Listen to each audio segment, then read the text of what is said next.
Mathematics 6, Lesson 5, Speed, Distance, and Time. So, una ay i-define muna natin yung tatlo. Speed refers to how fast an object is moving, or ang pinag-uusapan natin dito ay ang bilis.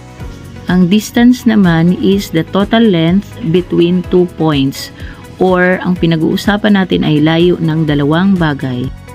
While time refers to how long an action is taken, or yung tagal ng paggawa ng or pagproseso ng isang action. So ito naman yung mga kadalasang ginagamit or palatandaan natin na siya ay distance, speed, at time. For distance, malalaman natin na ang pinag-uusapan ay distance kapag may miles, kilometers, meters, feet, and centimeters.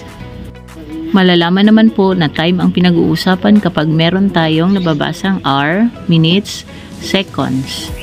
Speed naman po kapag miles per second, kilometers per second, meters per second, feet per second, or per minute or per hour. Kapag magkasama po ang distance at saka yung time, yun po ang ibig sabihin na speed ang ating pinag-uusapan.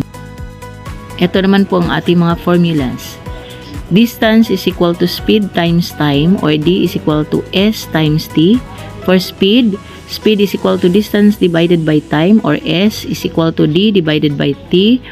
And time is equal to distance divided by speed, or T is equal to D divided by S. So yan po yung ating mga formula in finding the distance, speed, and time.